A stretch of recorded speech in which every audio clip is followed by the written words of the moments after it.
Bueno, ahora sí comenzamos la clase. Entonces seguimos con el modelo de Ising. La idea de hoy era un poco discutir el método y las diferencias que encontramos cuando planteamos el mismo modelo de Ising en una dimensión, ¿sí? En una cadena unidimensional. El modelo, como recordarán, tenía dos partes, una parte de un campo externo que me favorecía que se alineen los espines respecto de ese campo, y una parte de interacción con una constante J, que uno tomaba interacciones a primeros vecinos nada más, en estos problemas típicos. Después en la guía ustedes tienen alguna cosa un poco más elaborada.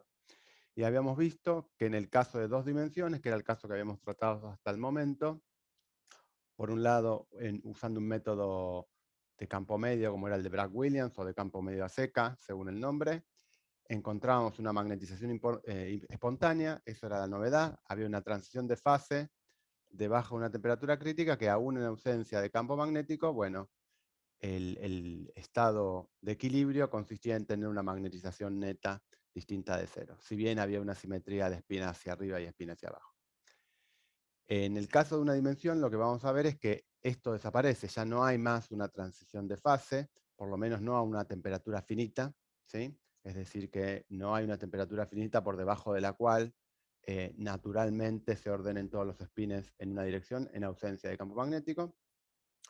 Y vamos a ver un poquito cómo sale ese resultado, porque es bastante más sencillo que el caso 2D, y vamos a tratar de argumentar, bueno, de dónde viene la diferencia. Entonces, en una dimensión lo que vamos a pensar de vuelta es una red compuesta por distintos sitios que están acá dibujados, y en cada uno de estos sitios voy a tener un spin.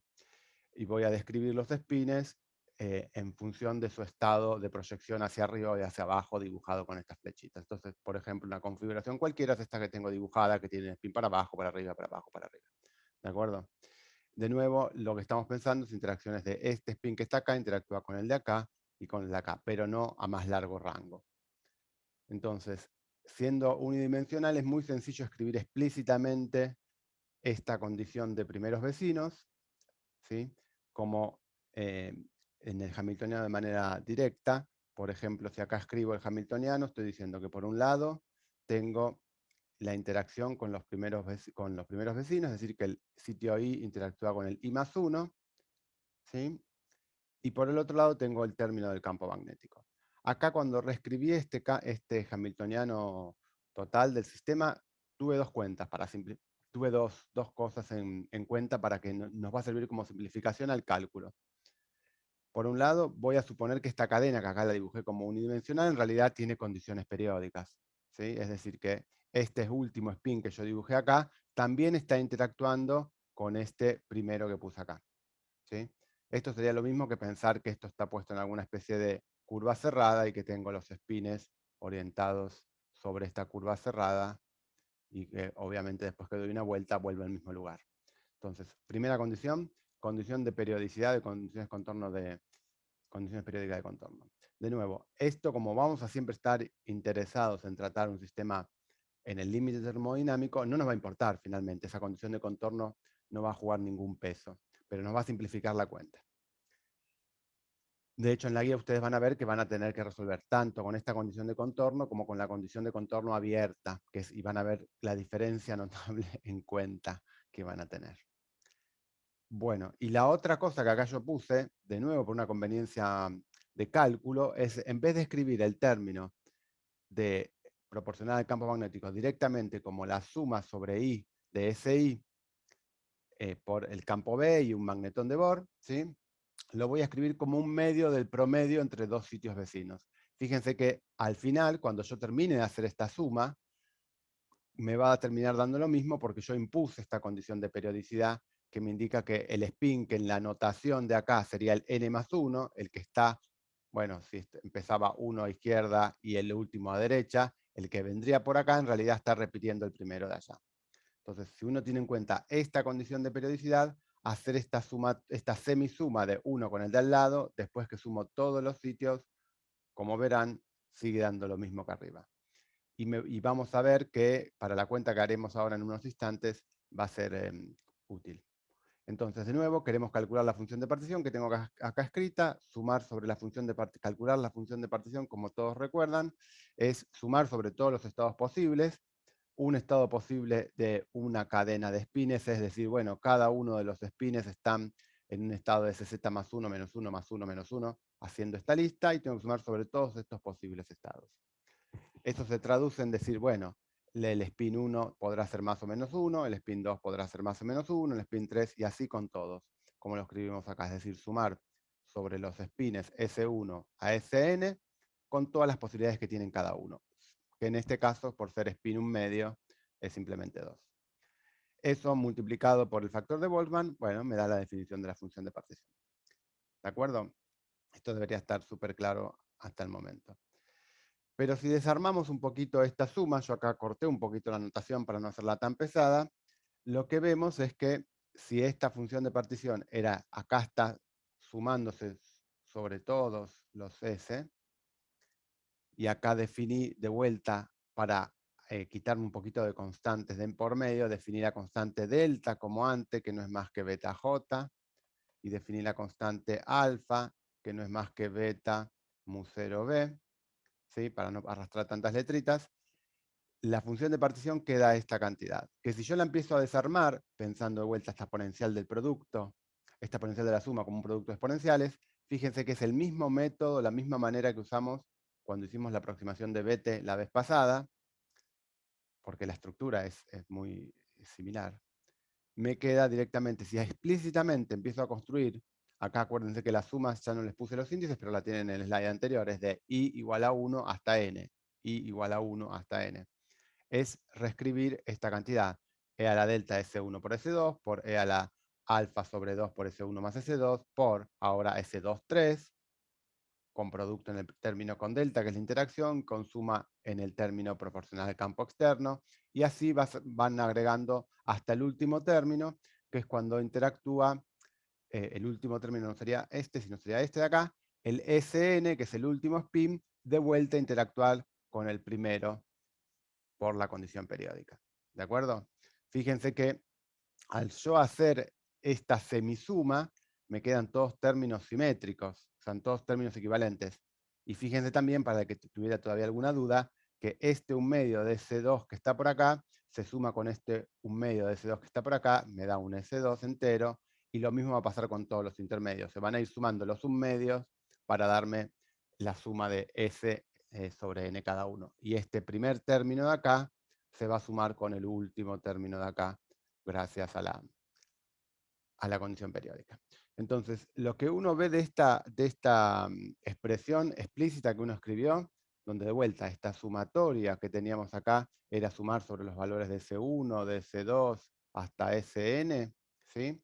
Que simplemente más 1 o menos 1 en este problema, es que toda esta suma, si yo miro las sumas interiores, olvidémonos el primer término y el último, ¿sí?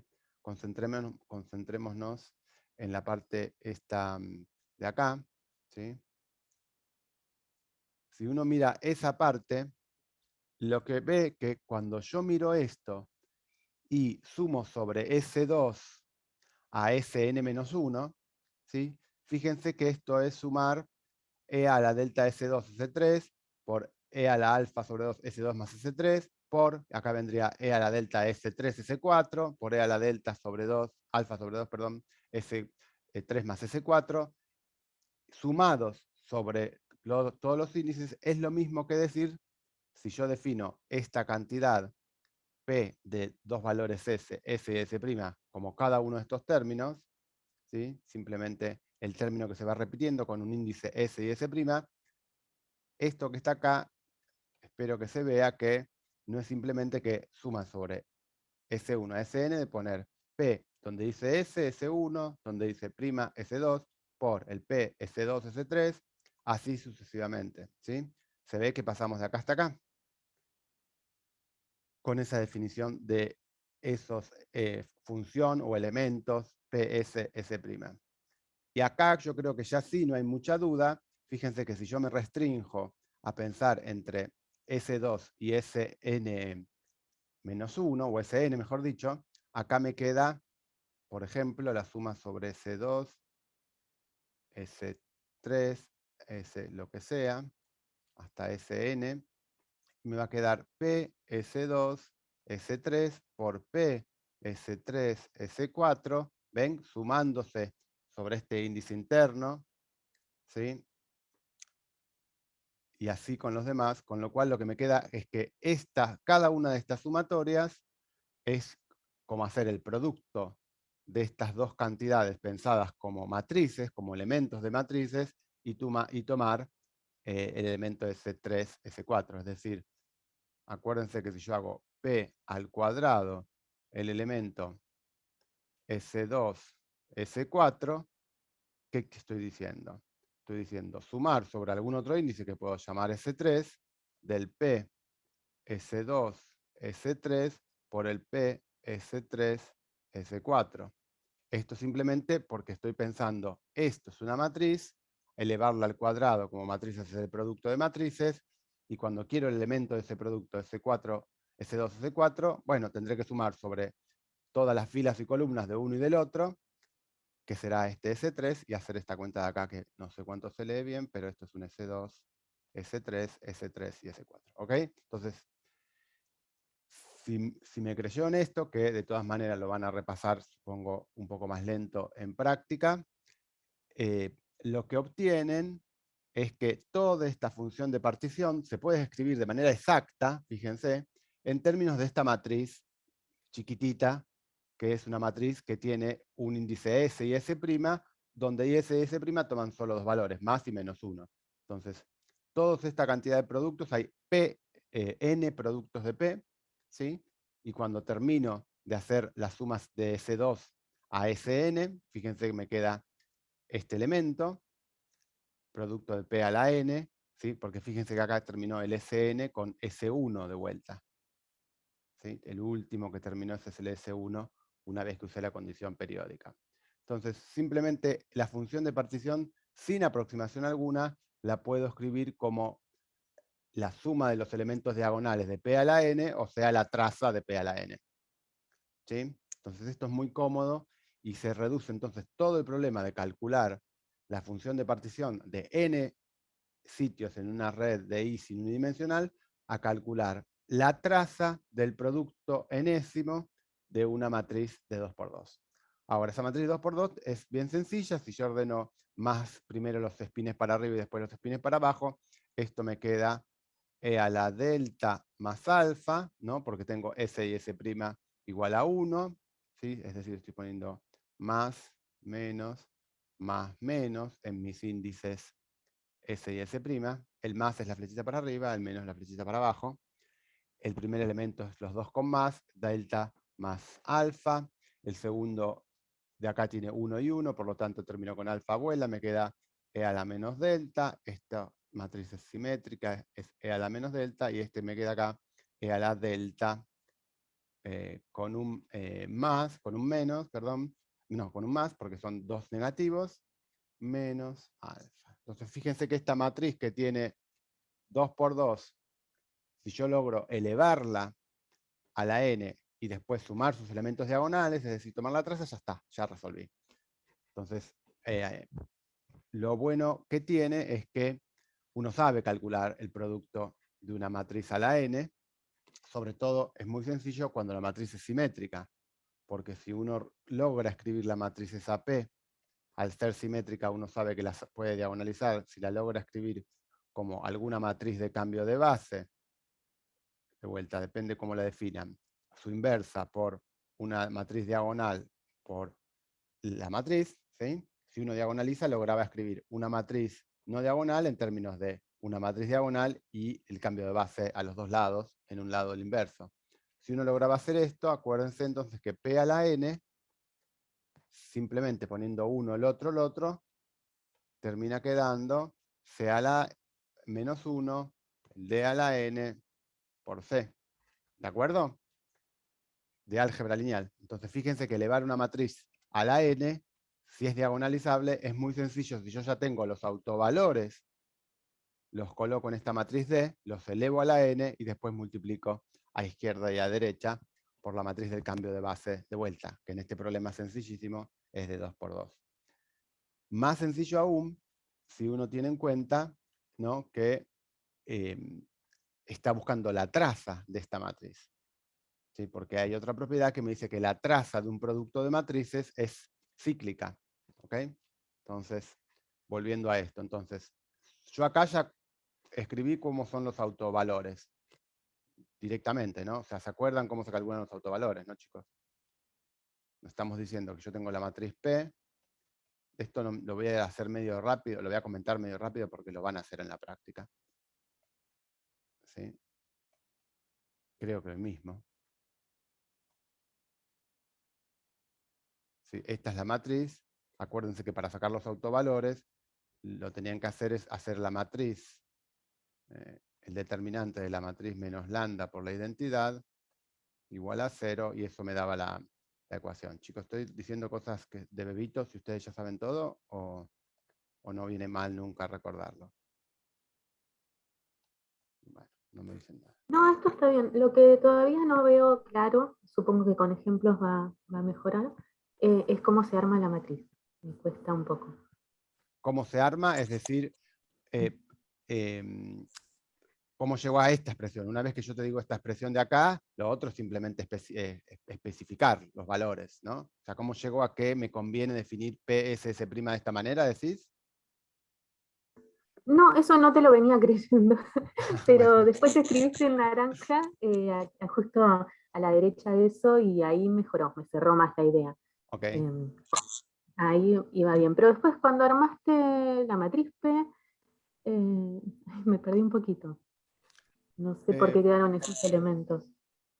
¿Por qué bueno, desaparecieron las alfas bueno, yo definí pues, PSS' como E a la delta. Yo definí porque así salió, ¿no?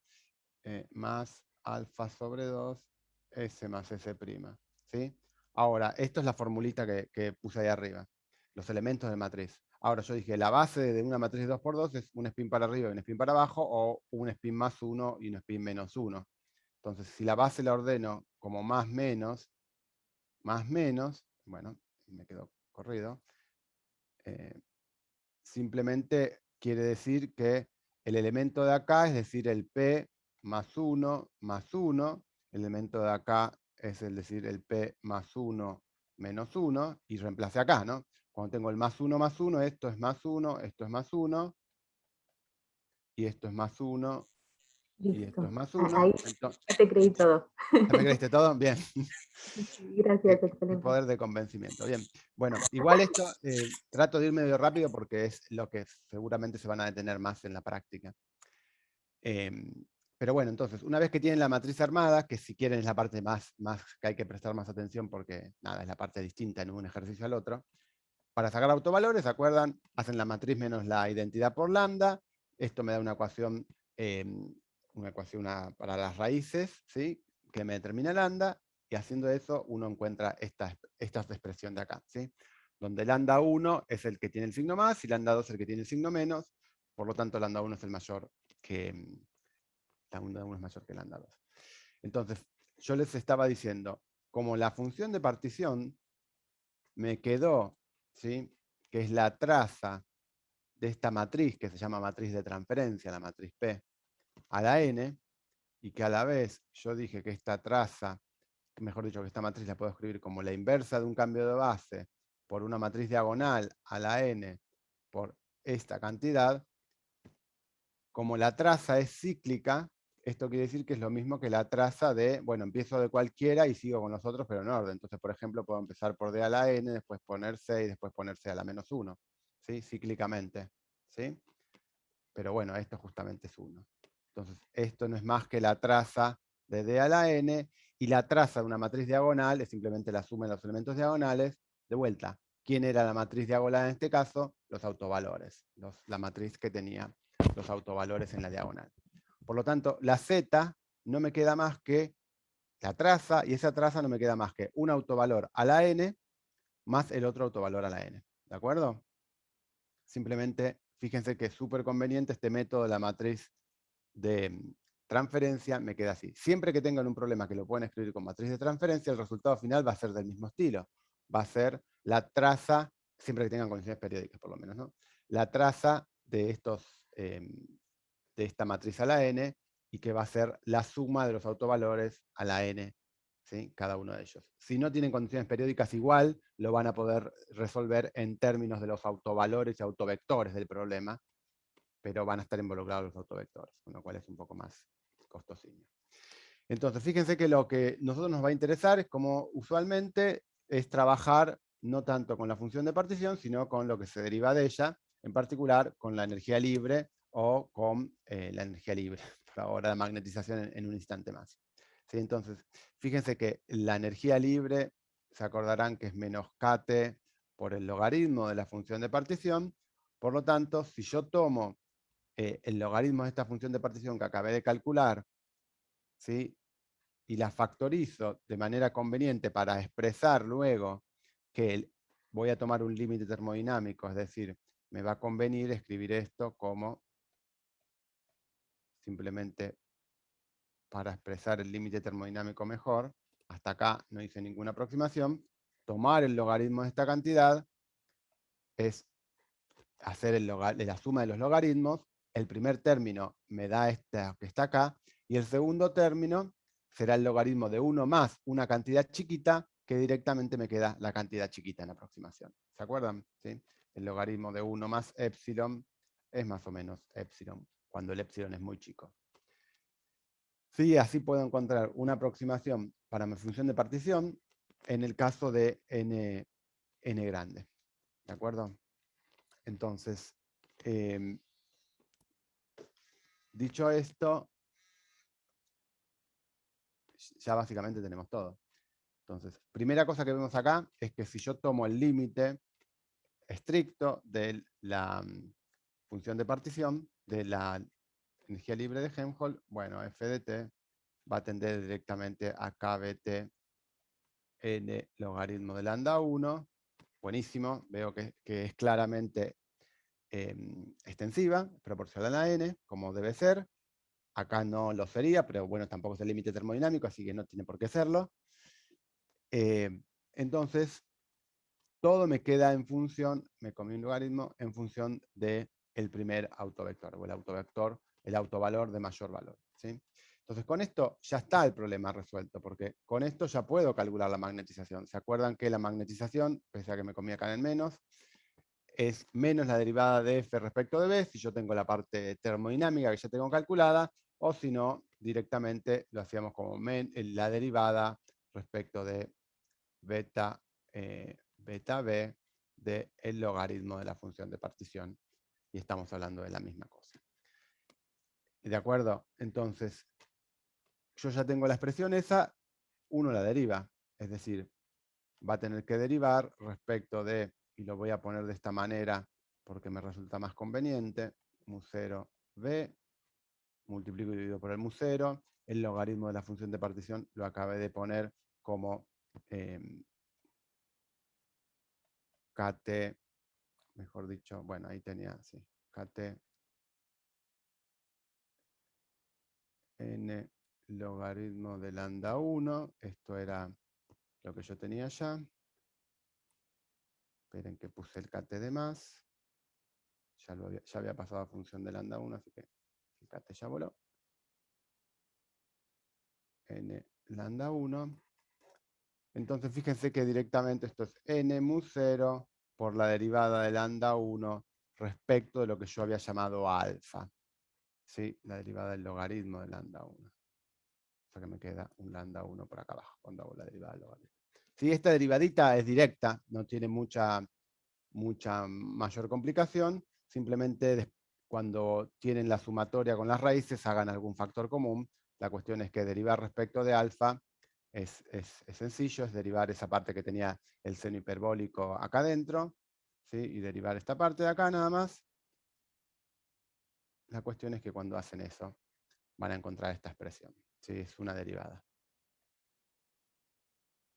Fíjense que me queda directo el cálculo, a diferencia de lo que vimos en los cálculos de campo medio o de Bethe, para el caso de 2D, en donde teníamos que la magnetización se determinaba de manera autoconsistente, ¿sí? No había una ecuación directa que me dijera m igual a tanto.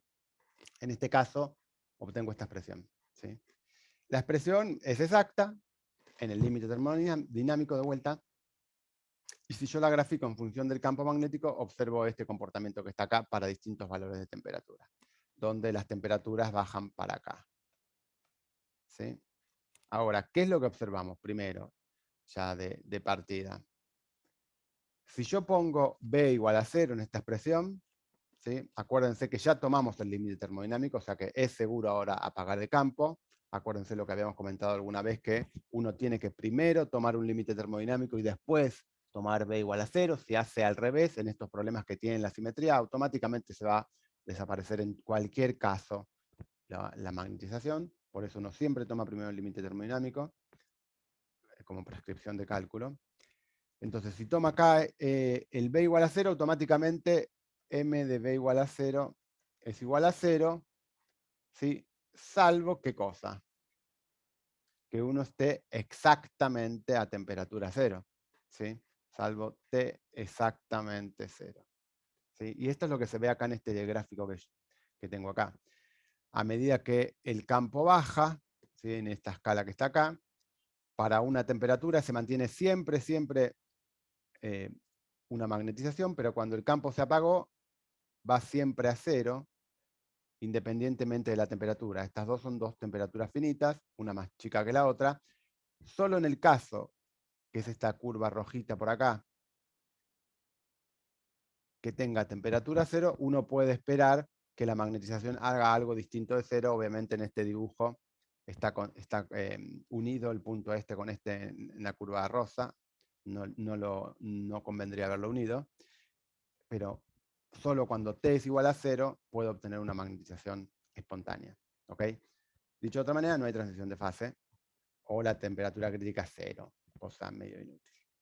¿De acuerdo? Y esto es un resultado exacto. ¿Sí? Y si no se acuerda, y si se acuerdan, mejor dicho, esta predicción ya la habíamos obtenido cuando hicimos el cálculo por Bethe, ¿sí?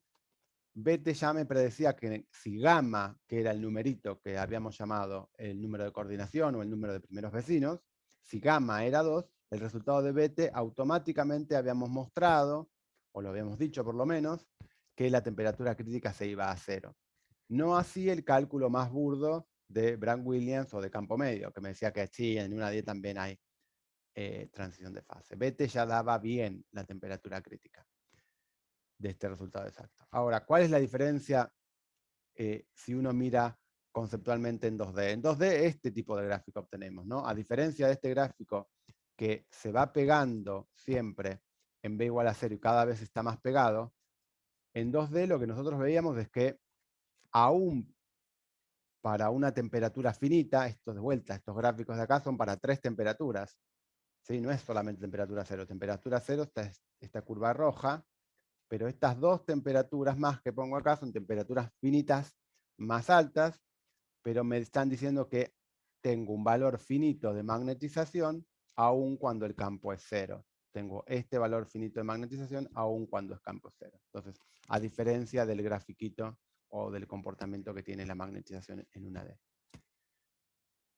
¿Sí? Entonces, para que se vea cualitativamente cómo es la diferencia de estas curvas.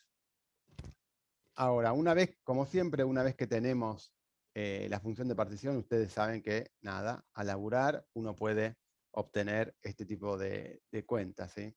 O sea, uno puede calcular tanto la energía interna como la capacidad calorífica, como la susceptibilidad. Todas ellas surgen de, bueno, la primera, una derivada directamente del zeta respecto de beta, después tenemos otra derivada respecto de la temperatura para sacar la capacidad calorífica, y finalmente, si uno quiere la susceptibilidad magnética a temperatura constante, era, bueno, simplemente derivar la magnetización respecto del campo, manteniendo fijo el resto de las cosas. Y dada la simpleza de las cuentas que obtuvimos, en ausencia de campo, por lo menos donde las cuentas son un poco más sencillas, porque fíjense que, bueno, todo es más sencillo, la magnetización es 0 acá, ¿sí? Pero incluso en ausencia de campo significa, acuérdense, alfa igual a 0. ¿Sí? En las expresiones de lambda 1, en ausencia de campo me queda 1 más, bueno, esta raíz cuadrada que me queda 1 más directamente e a la menos 2 delta. Entonces, por eso estoy cuotando acá. ¿Qué es lo que me predice esto? Que en ausencia de campo magnético, la energía interna va a ir aumentando. Fíjense que a temperatura cero me da -1 en esta unidad, porque es, bueno, lo que uno esperaría si yo tengo cantidad de spines, uno al lado del otro, que interactúan, y cada uno tiene una energía J cuando interactúa, o menos J, mejor dicho, J menos J, J menos J. Bueno, si tengo encima condiciones periódicas donde este último interactúa con este de acá, tendré n términos de interacción con valor J, por lo tanto esto va a -1 a temperatura cero. A medida que levanto la temperatura, ¿sí?, la energía empieza a aumentar, la energía interna empieza a aumentar, porque justamente no están todos orientados de la misma manera, y bueno, va a haber una contribución adicional de ese desorden. No todos van a tener menos J, sino que algunos van a dar un más J. Por lo tanto, sube la energía. Lo mismo voy a observar con el calor específico. El calor específico va a tender a 0, como suele tender a temperatura muy baja. Esto va a tender exponencialmente a 0. De nuevo, las expresiones son súper sencillas porque tenemos el cálculo exacto en campo 0. Pero lo que sí observo de vuelta es que no hay ningún tipo de pico con discontinuidad. ¿Se acuerdan que en el caso de 2 dimensiones, si uno recuerda en 2D, el CB, si recuerdo si lo dice, nosotros habíamos hecho un par de cálculos. El caso Bragg-Williams era así, horrible, porque era discontinuo y valía 0 acá arriba. El caso de Bethe era más lindo porque tenía un valor que estaba corrido en la temperatura crítica, pero después levantaba, ¿sí?, aún después de la temperatura crítica tenía un valor. El cálculo exacto de Onsager, o a partir de los resultados de Onsager, uno puede mostrar que lo que obtiene es una divergencia logarítmica acá, ¿sí? Es logarítmico esto de acá, con amplitudes distintas a izquierda y a derecha de la temperatura crítica. Pero la cuestión es que tengo una divergencia en este punto, en la transición de fase en 2D. En una dimensión ya dijimos que no hay transición de fase en temperatura finita. Si bien hay un pico, el pico es ancho y amplio, ¿sí?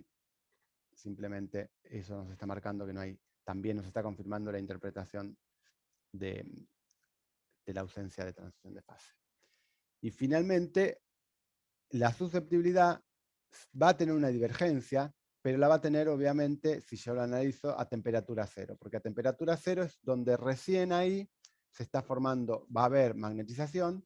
¿Qué quiere decir? Acuérdense que la magnetización uno la asociaba con esto, con esta cuestión del orden, el orden a largo rango, porque decía, bueno, si yo tengo magnetización, quiero decir que tengo mayormente el sentido de los espines en toda mi muestra o en todo mi material apuntan más hacia un lado que hacia el otro, de manera que el neto me da algo. Entonces, eso es lo que me está dando acá. La susceptibilidad me está dando que el pico está recién cuando llego a temperatura cero. De nuevo, estas son las expresiones que uno puede encontrar directamente del cálculo que uno hizo con el autovalor lambda 0, lambda 1 mejor, el autovalor mayor. ¿Ok? Entonces, como verán, la transición o el comportamiento de Ising en una D es completamente distinto. Y nos muestra que, bueno, a temperatura finita no hay transición y a temperatura cero, como en cualquier sistema de estos, uno puede esperar que se ordenen. Ahora me gustaría volver al caso, un comentario del caso de 2D, porque nosotros cuando hicimos la aproximación de Bethe la vez pasada, hicimos una cuenta muy parecida, no sé si se acordarán, pero la cuenta de Bethe era muy parecida a hacer esta suma de términos y hacer una resumación parcial en la aproximación de Bethe. Obviamente la aproximación de Bethe era una aproximación para el caso 2D fuerte, porque se acuerdan conceptualmente lo que uno tenía es que tomaba un spin central y analizaba a sus vecinos, la interacción del spin central con los vecinos lo resolvía de manera exacta, ¿sí?, pero la interacción de los vecinos con el resto ponía un campo medio. Entonces, ese hamiltoniano reducido, en este caso de la red cuadrada de 5 elementos, lo podía resolver autoconsistentemente para el campo este medio de acá, S barra, y así pidiendo que el promedio de ese campo medio con el promedio del spin central fuera el mismo, uno encontraba la solución. Pero el tipo de cuenta era muy similar, ¿sí? Y la vez pasada nos habíamos quedado con la pregunta de qué pasaba. Entonces, retomando ese concepto, vemos que lo que uno obtenía en la función de partición de Bethe de 2D era esta cantidad. Si después la resumaba sobre todos los espines menos 2, el central y uno más, podía escribirlo de esta manera, ¿sí? ¿Y para qué hacíamos esto? Es porque queríamos calcular, ¿se acuerdan? Estas cantidades, que era la probabilidad n menos, n más respecto de n más al cuadrado. ¿Se acuerdan que habíamos dicho que en la aproximación de Bragg-Williams original en 2 dimensiones se despreciaba, o sea, se relacionaba el efecto de corto alcance, que es lo que uno relaciona con esta probabilidad de que dos espines vecinos estén para arriba, ¿sí? Con el largo alcance, y uno decía, bueno, la probabilidad de que dos espines vecinos estén para arriba es lo mismo que la probabilidad al cuadrado de que uno esté para arriba, ¿sí? Y eso era una aproximación, porque uno estaba descartando todo tipo de correlación entre las probabilidades, justamente. La aproximación de Bethe eso ya no lo supone, porque va más allá del campo medio, entonces nos permitía calcular esto, y medio que nos habíamos quedado sin calcularlo, les había quedado de tarea para mirarlo. Acá yo quería retomar un poco el resultado en el caso incluso más sencillo para mostrar, que es el caso cuando ya no hay magnetización, es decir, cuando ya no hay más orden de largo alcance, ¿sí? Es decir, cuando ya los espines en promedio están tantos para arriba como para abajo, quiero ver si todavía, o quiero mostrar que todavía hay algún efecto de n++. Si uno pensara en la aproximación de Bragg-Williams, si L es igual a 0 en Bragg-Williams, ¿sí? Significaría que n más sobre n es igual a un medio directamente, ¿sí? Porque serían la mitad de los espines para arriba. Bueno, o sea que significaría que, bueno, n más sobre n al cuadrado igual a 1/4, y esto lo asociaba con el n++ dividido la cantidad total que podía tener de pares, ¿sí? Que era este número. Entonces, en el caso de no correlación, veíamos que teníamos 1/4 este factor.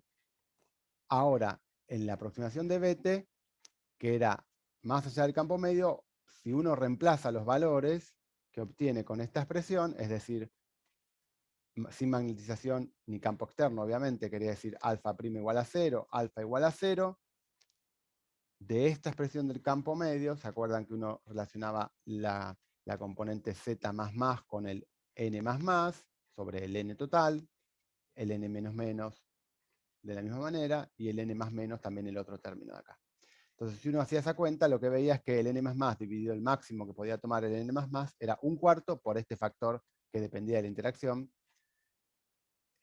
Por lo tanto, lo que estábamos viendo acá es que aun cuando ya no hay largo alcance, es decir, cuando hay cero magnetización, hay todavía una correlación entre los espines vecinos, ¿sí? Porque si no hubiera correlación, el resultado sería este 1/4, de decir simplemente esta cantidad.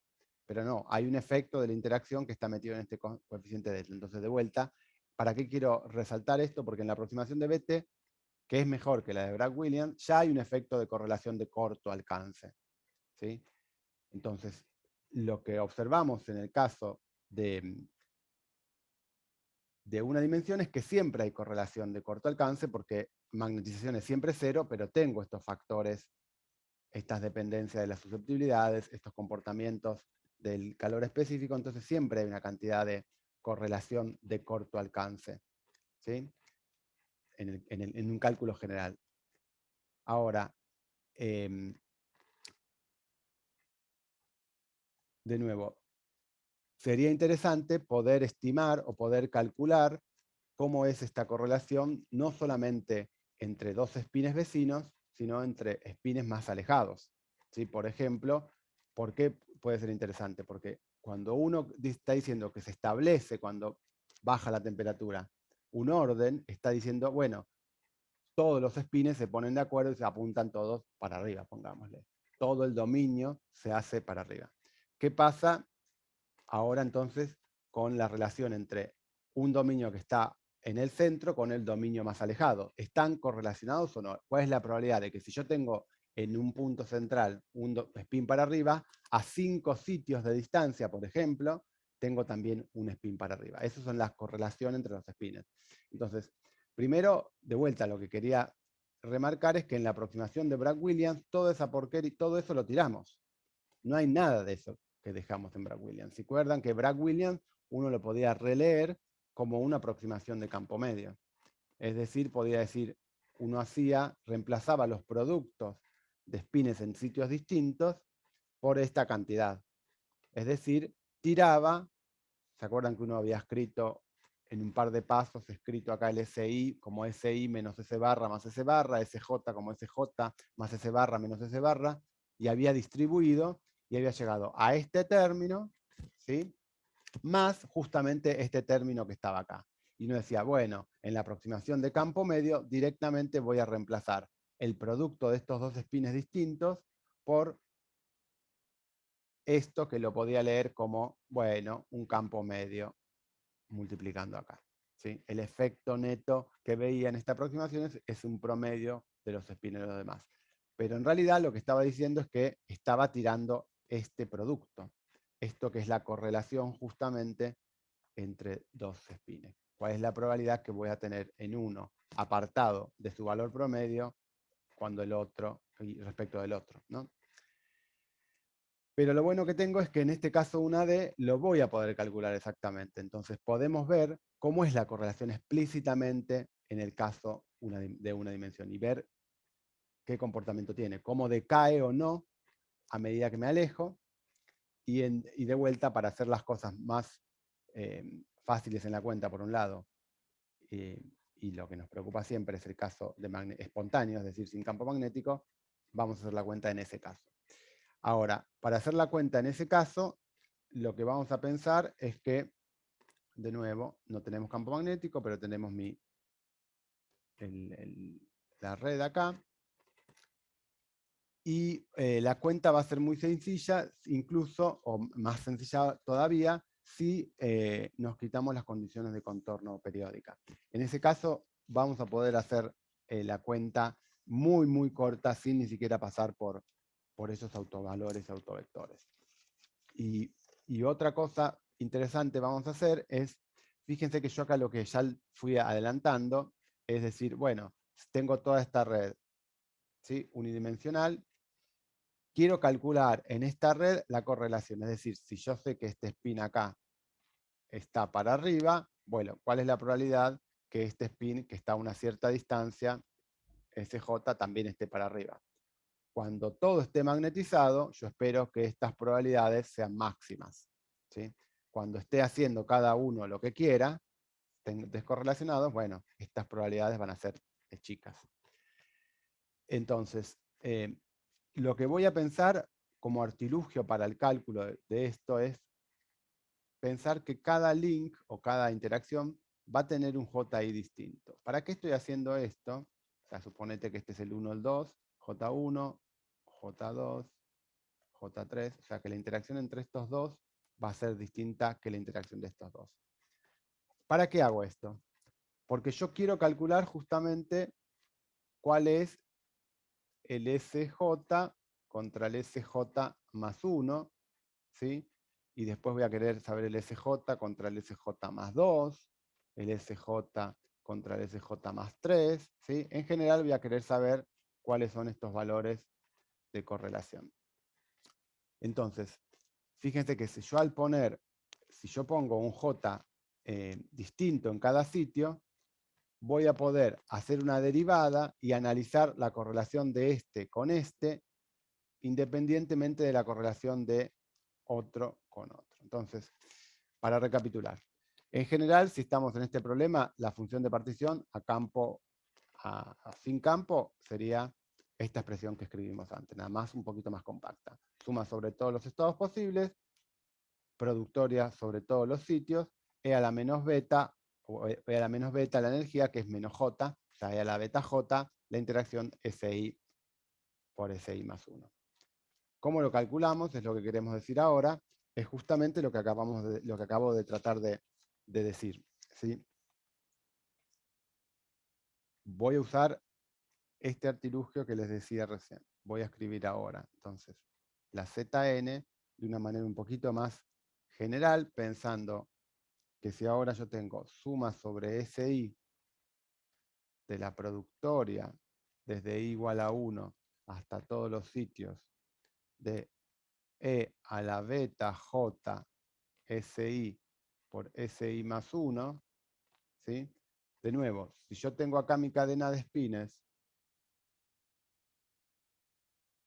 para relacionar la correlación de acá hasta acá, lo que voy a tener que usar, lo que voy a usar son las correlaciones de este con este, pero después la correlación de este con este, y así de todos los vecinos, ¿sí? Para ir acomodando las distintas correlaciones, ¿sí? Fíjense, ¿por qué digo esto?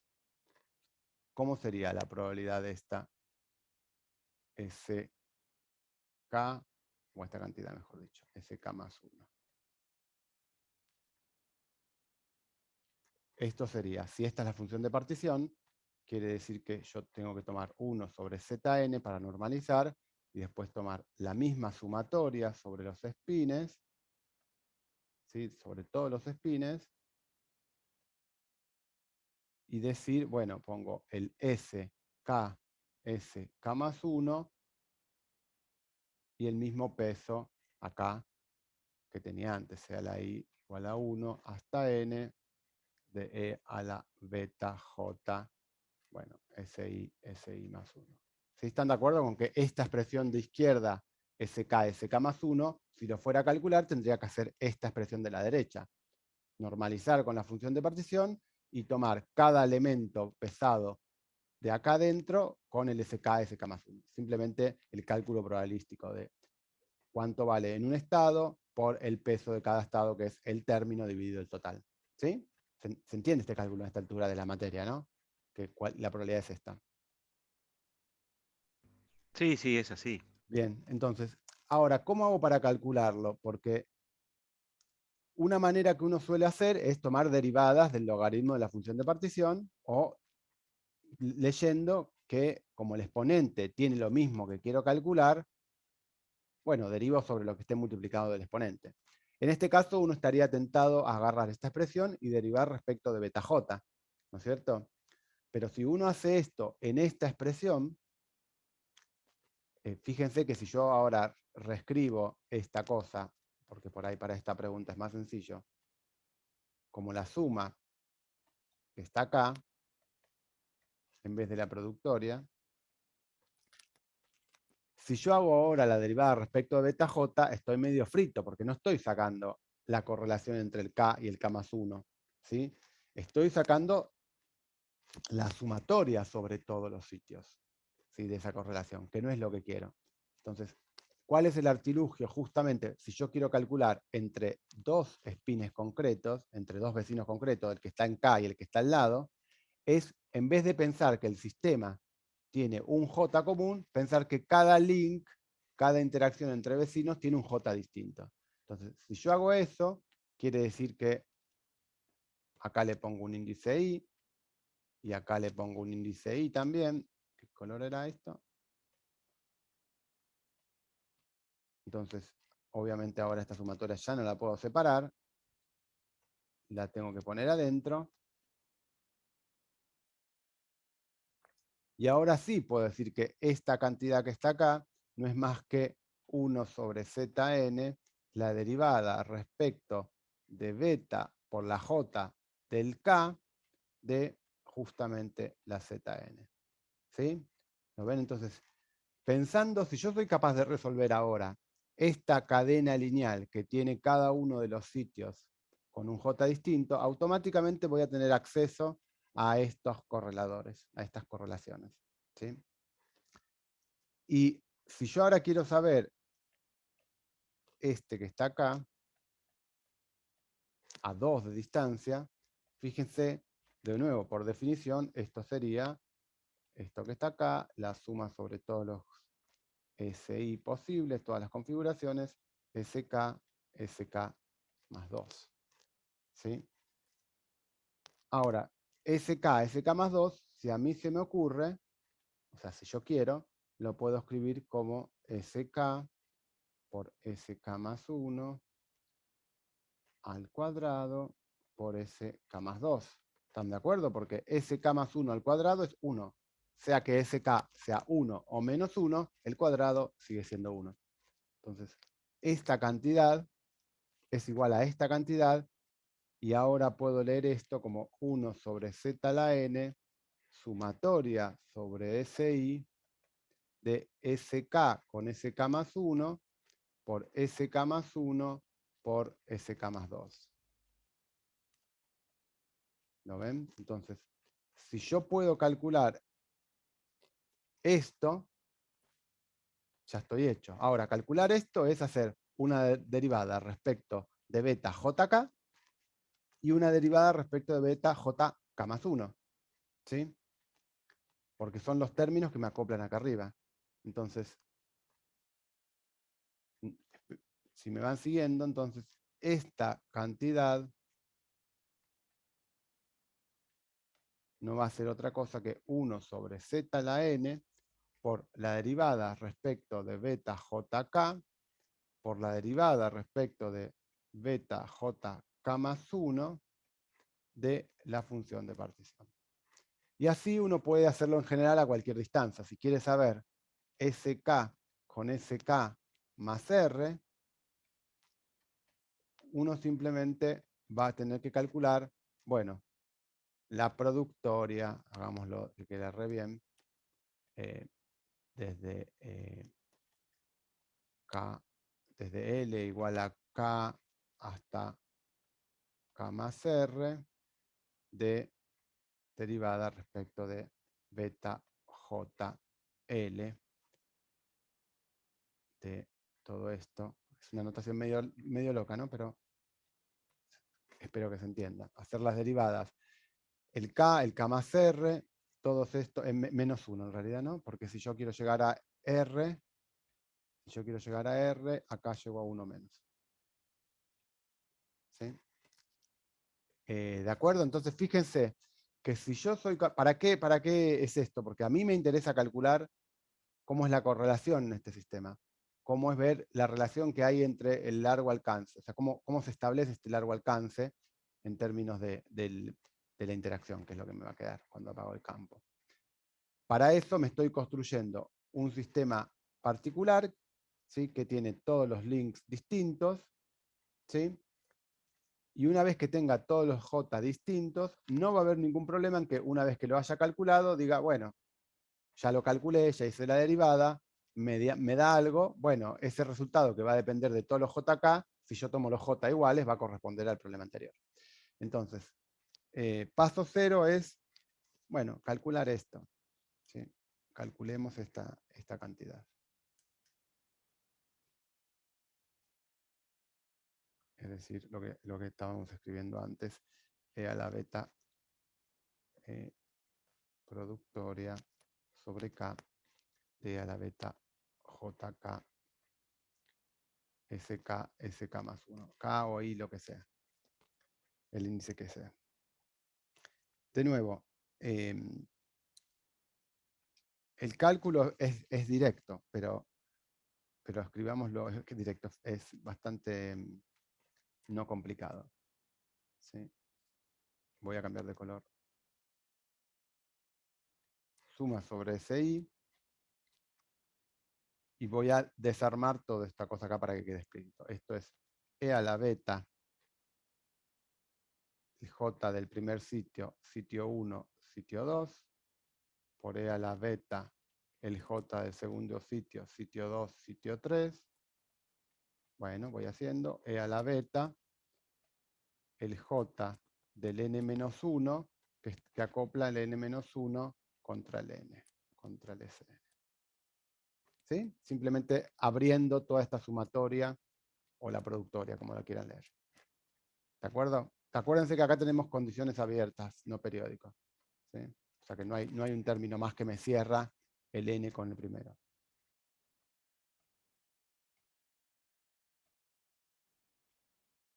suma sobre todos los valores de SI.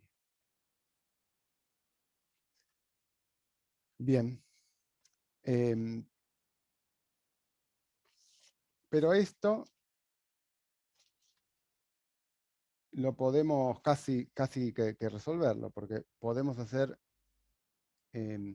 una suma parcial, ¿no? Podemos tratar de hacer una suma parcial para poder elegir esto. Supongamos que yo ahora digo, bueno, sumo, acá tengo suma sobre S1, Sn menos 1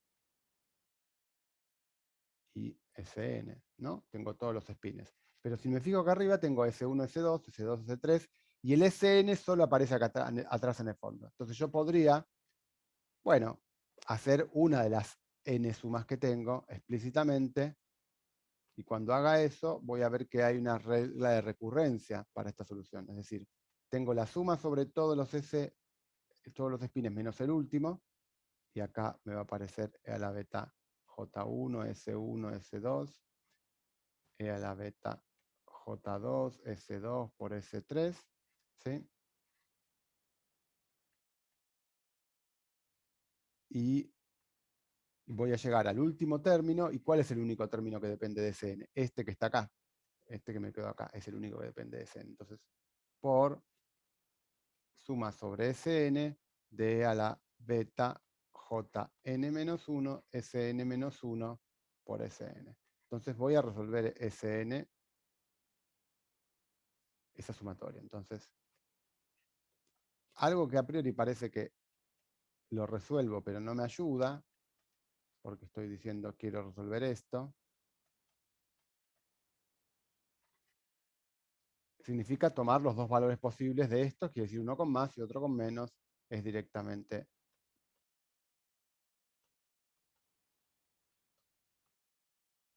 esta cantidad, ¿no es cierto? Porque el Sn puede ser más 1 o menos 1. ¿Sí? Ya la resolví explícitamente, pero decimos, uy, no fue tan conveniente, porque en realidad, o sea, fue conveniente hasta ahí, porque me quedó todavía esta dependencia con n-1. ¿Sí? Entonces, en esta expresión de acá, bueno, no gané tanto, porque todavía me falta sumar sobre n-1, lo tengo acoplado a otro valor. O sea, puedo hacer esta suma, pero no la puedo hacer completamente, porque me queda una dependencia cuando yo sume acá sobre el spin anterior, lo cual está a priori bien, porque justamente están interactuando.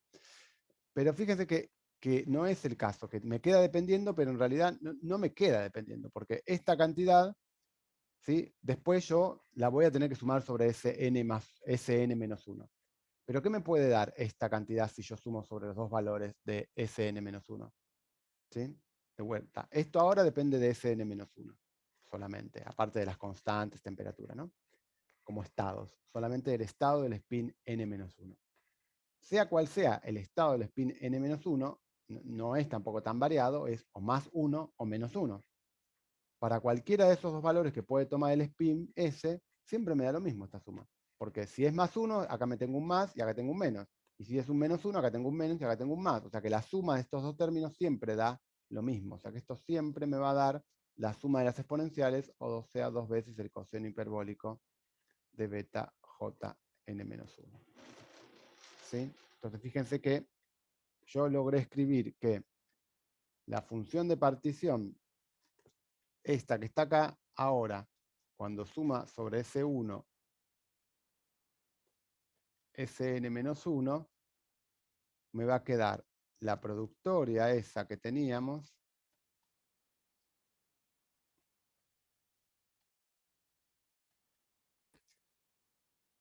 ¿sí? Que ahora me va a sumar sobre K, si antes iba desde 1 hasta n-1, porque era con cosos abiertos, ahora va de 1 hasta n-2, ¿sí? Por el término que ya sumé, que es este de acá.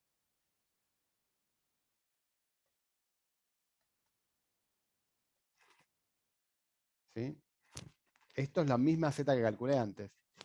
Pero entonces esto que está acá, este término que yo logré sumar, fíjese que no depende de la configuración de los estados que esté sumando. Ya lo sumé, depende solamente de la temperatura y la constante de interacción Jn-1. O sea que esto es dos veces el coseno hiperbólico de beta J n-1 por la sumatoria de S1 a Sn-1 de esta productoria desde k igual a 1 hasta n-2 de la exponencial de beta J K SK más 1. ¿Sí? Pero esto que está acá, si se fijan, es lo mismo que yo hubiera calculado si tuviera un problema con un spin menos. Si yo dijera, bueno, ahora mi cadena lineal no tiene n spines, sino tiene n menos 1 spines, me hubiera escrito esta cantidad, si los coeficientes que los relacionan las interacciones son J1 hasta n menos 1. ¿Sí? Entonces, esto no es más que la función de partición, pero en n menos 1. O sea que estoy diciendo que hay una regla de recurrencia entre la función de partición en n y la función de partición de n-1. Esta regla de recurrencia la puedo resolver simplemente aplicándola sucesivamente. Cada vez que la aplique me va a salir un 2 coseno de beta j, el último elemento, ¿sí? El n-2 va a ser así. Entonces fíjense que si uno hace eso, lo que va a obtener es que, bueno, esto. Si itera eso todas las veces sobre todos los elementos, va a poder escribir finalmente que la función de partición de este sistema va a tener este resultado final. Bien, la cuenta, a mi modo de ver, es bastante más sencilla que en el caso de las matrices. Hubiera sido más sencilla si los J fueran todos iguales, pero bueno, de hecho, si J, K son todos iguales, yo puedo reemplazar acá a este punto y decir Zn de n es igual a 2 a la n por el coseno de beta j a la n-1, este resultado conocido, que está también en algún ejercicio de la guía para resolver. Pero yo lo quería hacer en general con este beta j para calcular justamente lo que dije acá. ¿Sí?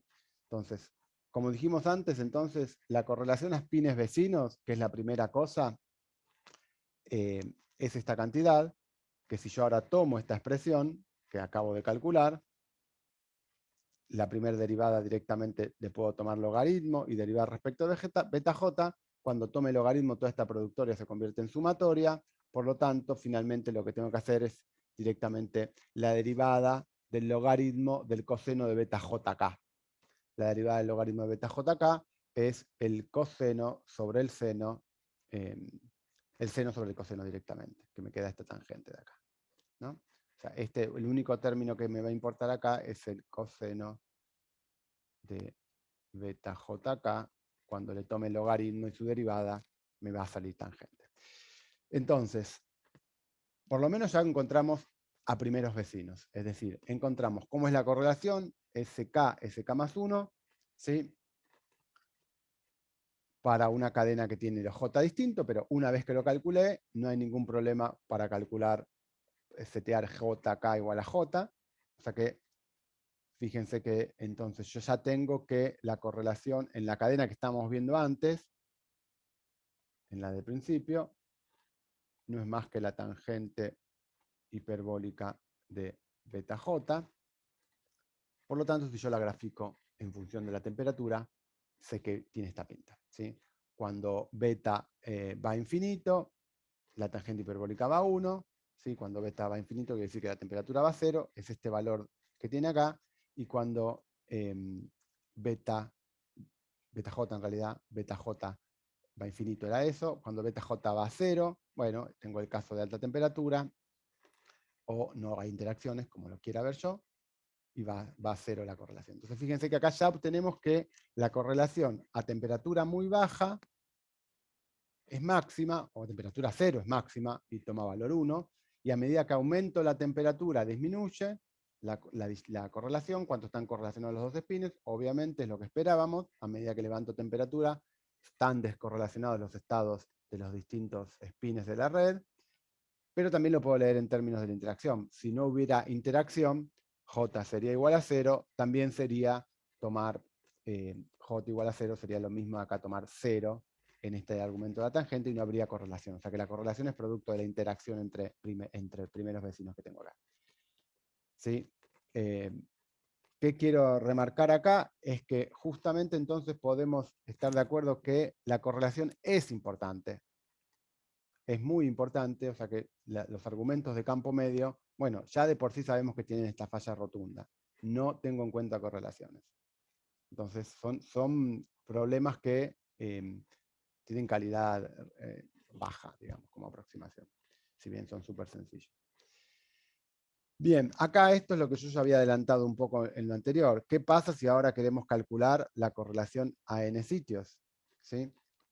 A n sitios acabamos de decir que lo que yo tendría que hacer es calcular, bueno, lo hicimos hace un rato en la transparencia, se ve que lo tenía un poco desordenado, es empezar a calcular toda la productoria respecto de beta JK con K igual, mejor dicho, con L desde K. Vamos a borrar la expresión que escribimos hace un poquito. La productoria sobre L igual a K hasta K más R menos 1 de derivada respecto de beta JL. Hago todo esto como operador y se lo aplico a la función de partición. ¿De acuerdo? Esto es lo que vamos a ver recién. Entonces yo les propongo, bueno, que lo podemos calcular, pero lo podemos calcular, si les parece, después de hacer un pequeño intervalo de 10 minutos. ¿Sí? Como verán, es bastante... tiene cuentas, pero son cuentas que salen esta parte de una dimensión, y eso es lo bueno. Queremos aprovechar un poquito la posibilidad de hacer las cuentas para calcular estos correladores que no habíamos calculado en el otro caso. ¿Sí? Entonces, yo voy a dejar, voy a pausar la grabación. Vamos entonces a reanudar la parte de Isinunde que nos había quedado pendiente. Entonces, estábamos que queríamos calcular esta magnitud, que era la correlación en función de la distancia entre dos espines, ¿sí? Porque lo que estamos interesados era un poquito de caracterizar justamente cómo se establecía, en qué rango de distancia se establece el orden cuando hay magnetización. Y lo hacíamos en el caso 1D porque teníamos un cálculo más sencillo, si bien sabíamos que solamente había magnetización espontánea a temperatura cero. A cualquier temperatura finita no había magnetización espontánea. Entonces nos habíamos convencido que era útil calcular una cadena unidimensional en donde el acoplamiento entre los distintos espines no era todo igual, ¿sí? Sino que había una J que dependía de qué par de espines estaba aplicando. Eso era un artilugio de cálculo para hacer una derivada de la función de partición respecto de beta j, que me bajara solamente la correlación entre un par determinado de espines y no un promedio entre todos los pares de espines. Con este artilugio uno podía construirse después, teniendo en cuenta que el spin tomaba dos valores y por lo tanto más y menos 1, cuando lo elevaba al cuadrado era siempre 1, uno podía de manera sencilla escribir entonces la correlación a una distancia cualquiera, viendo que bueno, era simplemente hacer este conjunto de derivadas sobre la función de partición y después dividirlo por la función de partición. Entonces, si aplicamos en este caso a la definición que tenemos arriba de la función de partición, lo que vamos a obtener es directamente que esta cantidad, fíjense, cuando yo derivo respecto de beta JL, voy a obtener, bueno, de esta función, lo mismo que teníamos siempre. Los que dependan de los otros J no van a verse afectados, pero uno de estos términos de la productoria me va a dar justamente el seno, coseno con el seno, ¿sí? Entonces voy a tener un seno de beta JL por cada una de estas derivadas, que después cuando yo divida por toda la función de partición, con los cosenos, cada uno de ellos me va a aportar una tangente hiperbólica. Con lo cual, esta cantidad que está acá directamente me queda una productoria de dl igual a k hasta k más r menos 1 de directamente estas tangentes hiperbólicas que estuvimos escribiendo recién. De vuelta, de hacer estas derivadas de este cociente. Si ahora yo vuelvo a escribir esto para un sistema que tenga todas las j iguales, de vuelta, lo que yo tengo, que si jk es igual a j, puedo calcular la correlación de la cadena lineal original. Y puedo escribirla como la productoria de estas cantidades, como estoy haciendo la productoria de R cosos, bueno, me va a dar a la R. Entonces, aunque no se note por ahí acá en esta expresión que la tangente hiperbólica a la R de BJ es esto, ¿sí? Yo a esta cantidad la estoy llamando la correlación. ¿Sí? En general la correlación uno la suele definir no solo como este producto, sino que le quita esta cuestión, ¿no? En general la correlación es esta diferencia, que es lo mismo que habíamos escrito antes, nada más que hice la distributiva. ¿Sí? O si quieren, SK menos SK por el SK más R menos el SK más R, como siempre, esta dispersión. En general uno lo define así, pero como estamos en este caso unidimensional, en donde estas cantidades valen 0 para toda temperatura distinta de 0, bueno, estoy a temperatura distinta estrictamente de 0, así que estos términos directamente no los tuve en cuenta. Entonces, no los tengo en cuenta, dan 0, quiero decir. Dicho esto, esta función de correlación es esto que escribí recién. Acá me quedó una función de partición medio loca colgada. ¿Sí? Directamente me queda esta tangente hiperbólica, producto, que como dije recién, al ser todos los j igual, parece que no es evidente tal vez, pero cualquier cosa a la r lo puedo escribir con una exponencial. ¿Sí? Simplemente el truquito era escribir como algo a la logaritmo de algo y ya estaba. ¿Sí? Es decir, si querían pasar de esta expresión a esta expresión fácil, acuérdense que el truco es decir que esto es e a la logaritmo de la tangente hiperbólica de r de beta j, acá aplicar e a la r logaritmo de tangente hiperbólica de beta j, y ahí ya ven que es una exponencial con todo lo que eso quiere decir, y pueden despejar justamente la distancia de correlación, que es esta xi que escribí ahí, de esta igualdad, como la inversa del logaritmo de la cotangente de beta j. ¿Sí? Entonces, si uno después va y trata de graficar, obviamente esta función para un valor determinado de epsilon, ¿sí? Es una exponencial, no hay mucha novedad. O sea que la j de r es esta cosa de acá. La correlación cae a medida que yo me alejo, es decir, que los espines más cercanos están más correlacionados que los espines más lejanos, pero también nos interesa ver cómo es esta cantidad, para saber, bueno, con cuánta rapidez cae. Entonces, lo que vemos acá es que esta epsilon, a medida que aumenta el beta J, si aumenta el beta J, es decir, si baja la temperatura, va a crecer. ¿Sí?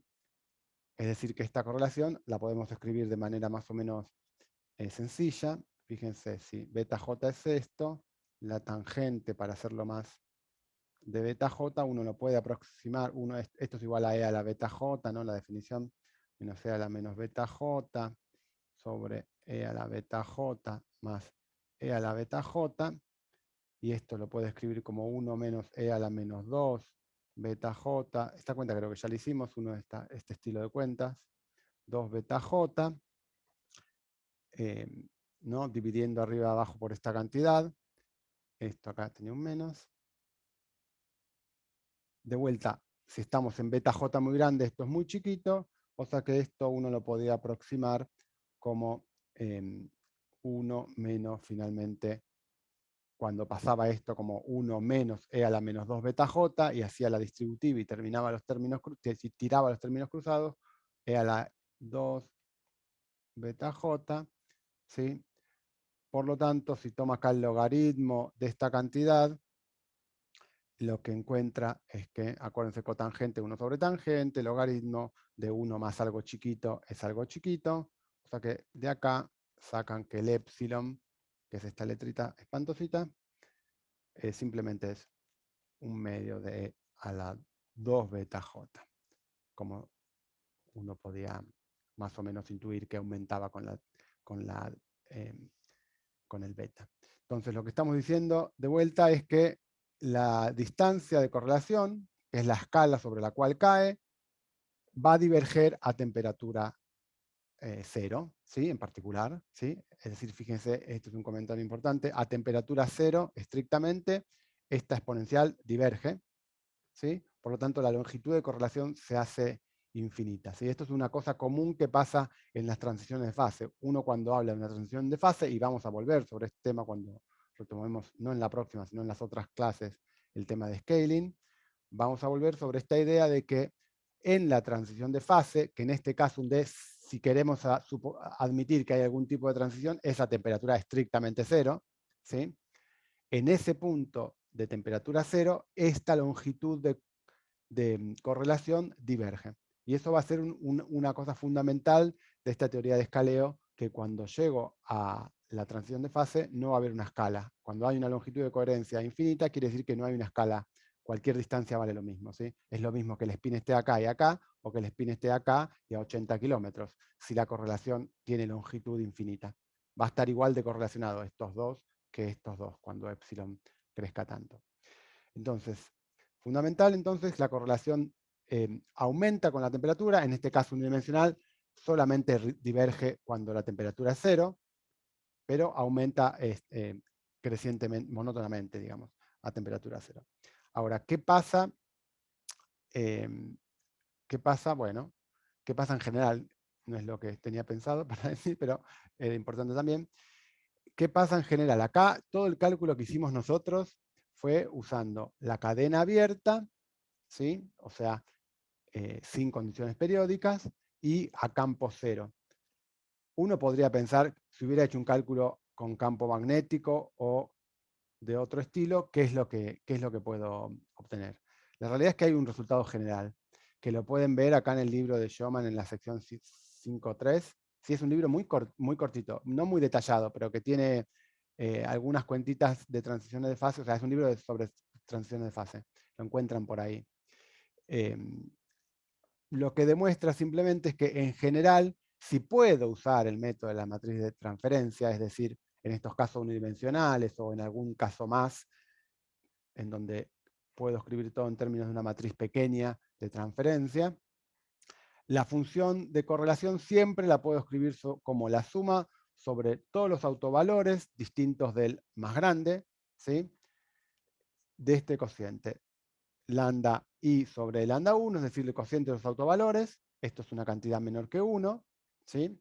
Por el sándwich o los elementos de matriz, como lo querramos decir, del spin en una posición, el spin en la otra posición a distancia de la que yo quiero ver, y estos UI son los autovectores en general que tengo de esta matriz de transferencia. O sea que esto es una solución general, y en el caso particular que uno quiera ver la longitud de coherencia, si esto es la GDR, la longitud de coherencia, perdón, la longitud de correlación, no la de coherencia.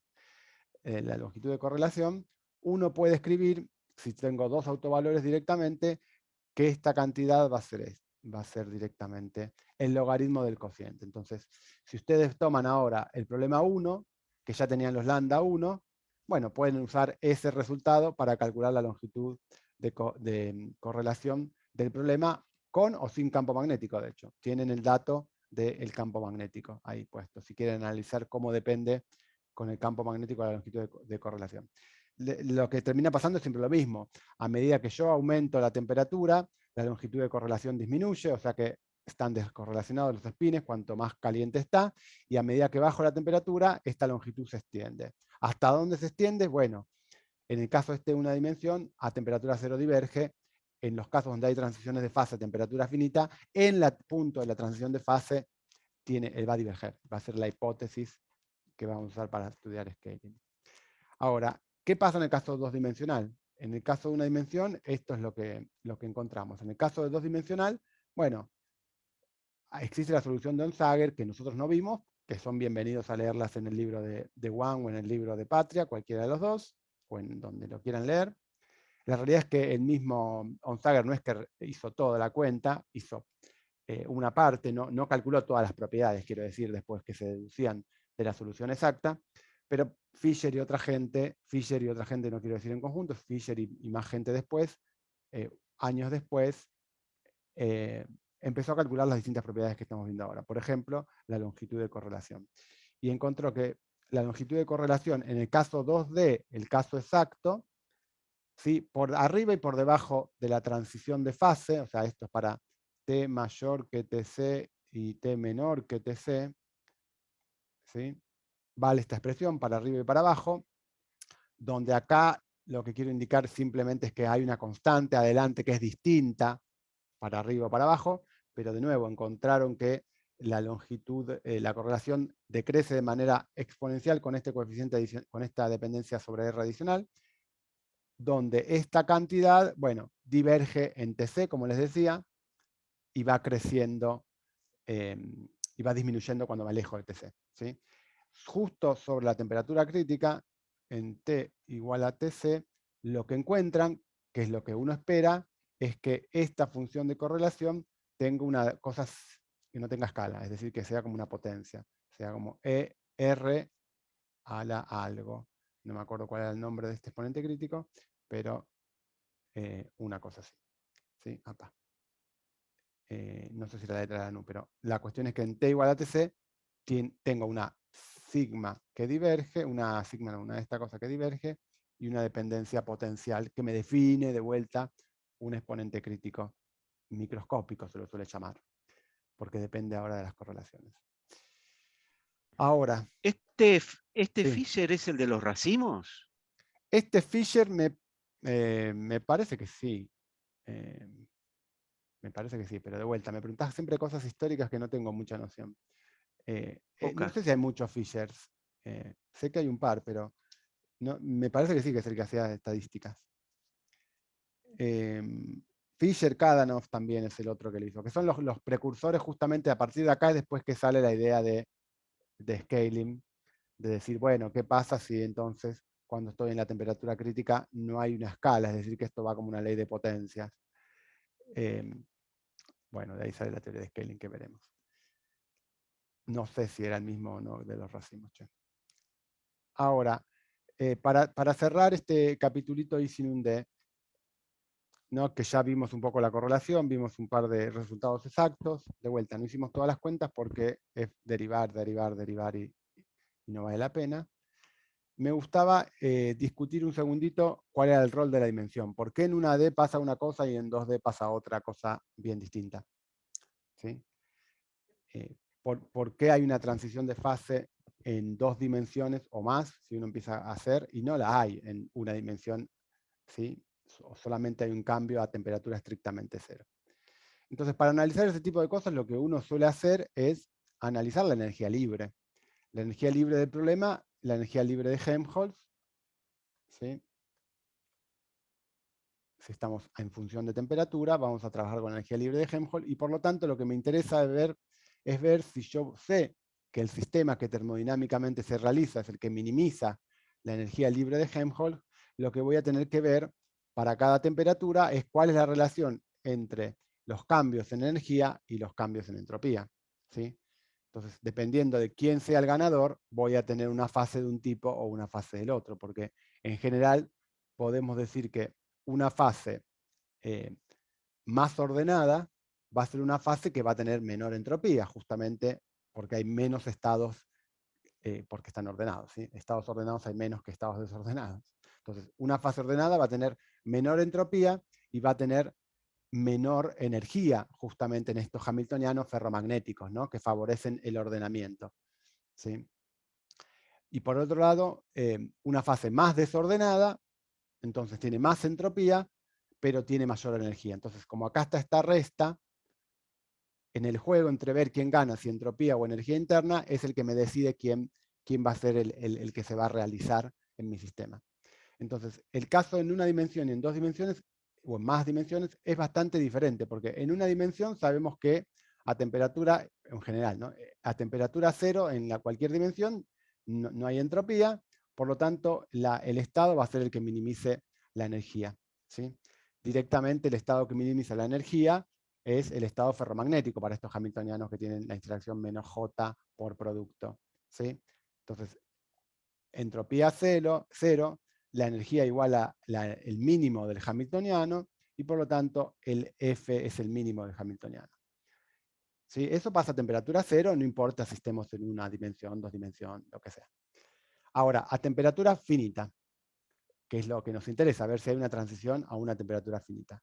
Lo que sabemos que si hay una temperatura finita, de vuelta, lo que nos tenemos que preguntar es que si hay, partiendo de este estado ordenado, si hay una conveniencia o no a desordenarlo, energéticamente hablando, energéticamente libre hablando, ¿sí?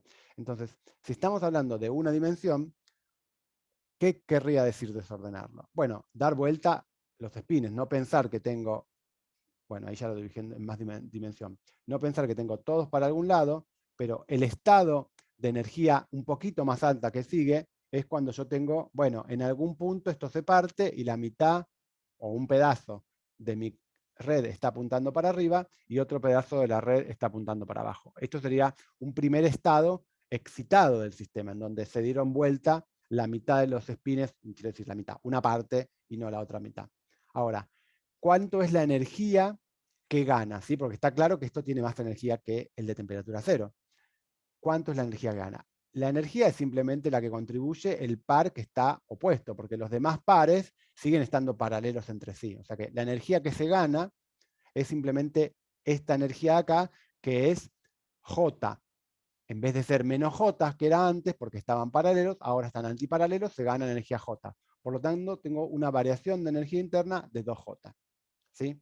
Y esto es independiente si tengo esta separación o pared de dominio que llamamos cuando separo dos zonas con distinta magnetización, si está por acá o más adelante o por donde esté. Siempre es uno el par que rompe la pared, que forma la pared.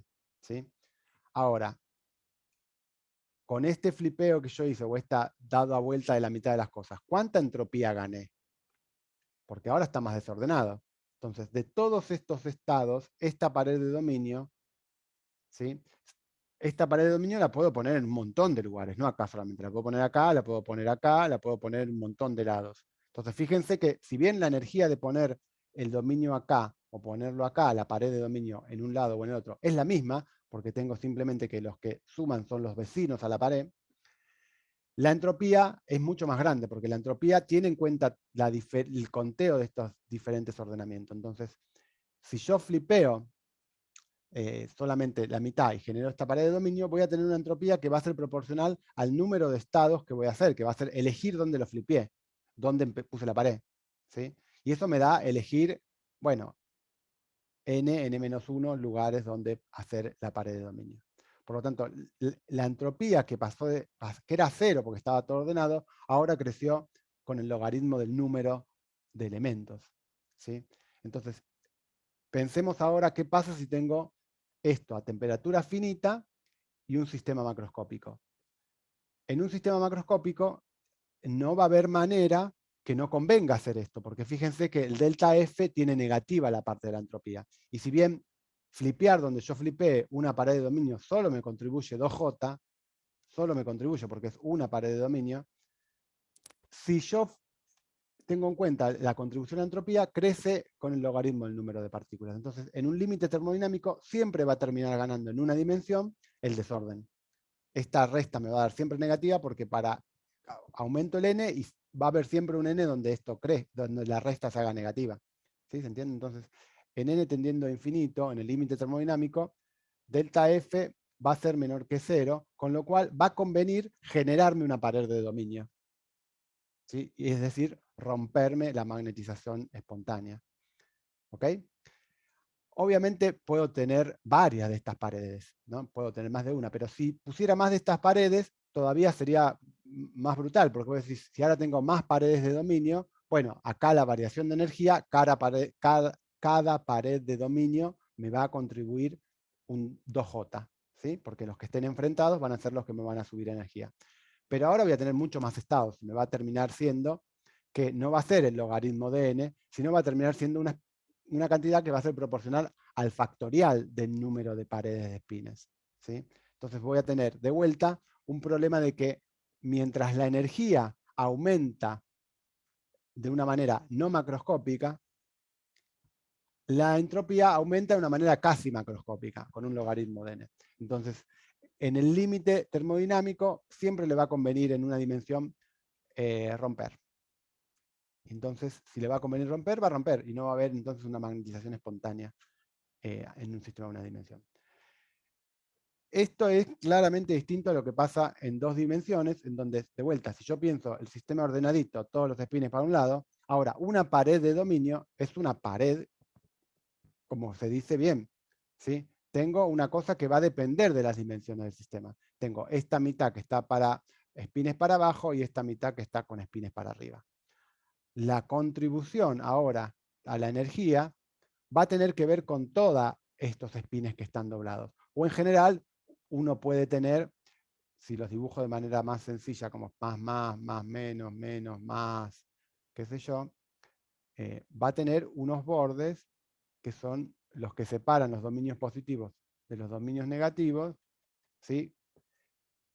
Y la contribución energética de toda esta pared de dominio, de vuelta, es lo mismo, ¿no? Es J por la interacción de estos vecinos, J por la interacción de estos vecinos, pero como ven acá, ahora el número de la contribución que tengo al ser dos dimensional va a depender justamente del número de vecinos, va a crecer con el tamaño. O sea, uno dice que el costo en general tiene que ver con la dimensión, con el tamaño de las paredes de dominio a la dimensión -1. O sea, es la superficie. Si la superficie que tengo acá en una cadena es simplemente un punto, para partirlo, en 2D va a ser una línea, en 3D va a ser una superficie, siempre va a crecer de otra manera. Entonces, en más dimensiones, crece más esta contribución energética, escalea de manera más fuerte la contribución energética. Entonces, esto que antes era un número no macroscópico, cuando yo me paso a 2 dimensiones, ahora sí voy a tener una comparación entre la energía que me va a haber aumentado si yo llego a romper el dominio, me va a costar mucha más energía romper el dominio, y el conteo de estados por entropía, bueno, depende del número de espines que tengo, ¿no? De si están ordenados de una manera lineal o de una manera cuadrada, ¿sí? Si yo tengo n estados o n espines, bueno, el desordenamiento va a ser proporcional al logaritmo de ese número de estados o al logaritmo de ese número de estados factorial. En cambio, la energía que me va a haber aumentado va a ser proporcional a esta longitud o superficie, depende en qué dimensión estemos, de la pared del dominio. Entonces, a mayor dimensionalidad, el costo energético para romper una magnetización es mayor.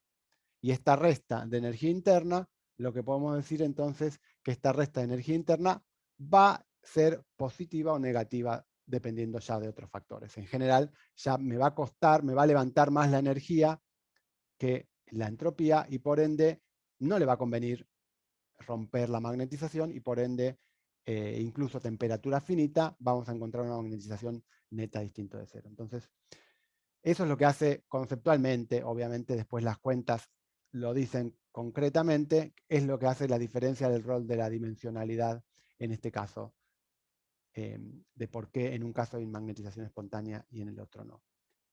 En un caso la energía, el costo de energía de generar un dominio no es macroscópico, en el caso de una D, y en el caso de 2 o más dimensiones ya empieza a ser macroscópico, entonces empieza a competir con la creación de entropía que hace el desordenamiento. Nada, quería comentar... Pablo, una consulta. Sí. Vos cuando estás pensando en 2D, por ejemplo, ¿considerás el cambio de negativo a positivo en los espines en toda la superficie de separación de las dos... Sí. De los dos dominios, digamos. Sí, claro. A diferencia, o sea, no tiene sentido, digamos, me imagino que no, pero no lo veo por qué, considerar solamente el cambio de un spin, digamos, o tenés que considerar todo, digamos, toda la zona limítrofe. Sí, a ver, por supuesto que yo puedo considerar un montón de cosas. Lo que importante es que yo tengo que proponer cuál es el razonamiento que está atrás. Yo tengo un estado que es este estado ordenado, ¿sí? Y yo lo que quiero ver es si hay otro estado que tenga una energía libre menor. Si yo me puedo garantizar que un estado tiene energía libre menor, bueno, estoy diciendo que me va a convenir ese estado. Acá lo que estoy diciendo en 2D es que este estado que estoy proponiendo no tiene una energía libre menor, porque el costo energético, proporcionalmente a la ganancia entrópica, si querés, va a ser menor. Si vos me decís que este todavía... No, por ejemplo, si suponete en la línea esa de puntos que tenés ahí, cambiás solamente un spin de sí, arriba, ¿no? Ahí no estaríamos en el mismo escenario que en el caso anterior, que podés elegir cualquiera de ellos, entonces tenés una entropía posible, digamos, mayor. Digamos, sería la misma situación que antes, ¿no? ¿O no? sí, sí, pero sí, es un argumento, sí, sí, la realidad es que la cuenta cuando uno termina haciéndola un poco más profunda, fíjate que acá incluso, sí, yo te entiendo lo que decís, pero cuando uno hace el detalle de considerar todos los casos posibles de los estados que puede armar, termina mostrando que si se fija la contribución de un estado acá respecto de un estado en una dimensión, termina ganando de todas maneras. Te entiendo. Ah, es más Vale, complicada la cuenta, entiendo, entiendo. sí, Es más complicada. Sí, es más sí, complicada la entiendo. cuenta, sí. Por eso uno Claro. piensa, a ver, si yo solamente flipeo este estado, vos decís, al flipear solamente un estado, voy a ver ganado en energía, bueno, lo mismo de antes, ni siquiera es lo mismo de antes, ¿no? Porque ahora tengo interacción con 4. O sea, voy a haber ganado más energía. Claro, sí, pero básicamente un número fijo, digamos. Va a ser un número fijo, exactamente. Y después voy a tener una ganancia acá entrópica también grande, por lo tanto vos decís, bueno, me conviene dispersar. Lo que pasa es que el estado en donde yo tengo solamente una fluctuación, entiendo que no va a ser muy probable. Entonces voy a tener que tener varias de estas cosas. O sea, lo más probable al final es que tenga un dominio más grande. De vuelta. Ah, Es un argumento medio con los dedos, pero se entiende que hay un rol de la dimensión en cuanto al tamaño del dominio. Espero que por lo menos eso esté claro, que hay un rol de la dimensión en el tamaño del dominio, de la pared del dominio, y que cuanto más dimensión tengo, bueno, me cuesta más generar esa pared de dominio. En eso creo que estamos de acuerdo. Ahora, el cálculo preciso como argumento formal, bueno, habría que revisar la deducción de Peyers, porque en la deducción original que demostró por qué hay magnetización espontánea en el caso de 2D, se hace todo un análisis de los distintos dominios que puedo tener, no solamente una pared, así que yo dibujé la más sencilla, pero en realidad puedes tener este tipo, la que puse acá, un cuadradito acá con 3 en vez de con 1. Entonces, en el artículo de Peyers se demuestra que si yo empiezo a contabilizar todos los dominios que puedo tener, de 1, de 2, de lo que sea, ¿sí? Con el peso estadístico correspondiente, bueno, te sale que sigue siendo probable que haya una diferencia neta. Lo que demuestra Peyers es que si yo cuento todos estos dominios, va a haber una diferencia a una temperatura finita entre la cantidad de espines para arriba y para abajo, o sea que va a haber una magnetización neta. No necesariamente que sea todo magnetizado, pero sí lo que muestra es que va a haber una magnetización espontánea, un desbalance entre más y menos cuando haces este entiendo. análisis. Es un poquito más larga. La demostración esa de magnetización espontánea en 2D, original de Peyers, está un poco discutida en el One, no estaba en el Patria, si mal no recuerdo, está un poquito discutida en el One, y también lo que hace referencia al Griffiths, que también se puede leer y también se encuentra por ahí. A mí me parecía simplemente un argumento con los dedos de por qué era distinto una a 2D Sí, no, en eso está, se cuanto al entiende orden y el bien. Lo que, costo. digamos, se me ocurrió pensar, digamos, es eso que te comenté, digamos, si dábamos vuelta solamente Sí, uno. sí, estamos de acuerdo. Para hacer el análisis Ah, correcto matemáticamente es más que esta discusioncita que estamos haciendo, sino que tenés que pensar todas las paredes de dominio que puedes tener, que es el claro, laburo que se tomó por lo menos Peyer primero. Y ahí él demostró de vuelta que si uno tiene en cuenta todos los tamaños de estos dominios y cuánto es la magnetización de cada uno, bueno, queda que hay una diferencia finita entre los que están para arriba y los que están para abajo, a una temperatura finita. Y por ende hay una ok, gracias. magnetización. No, gracias a vos. Bueno, con esto lo que estábamos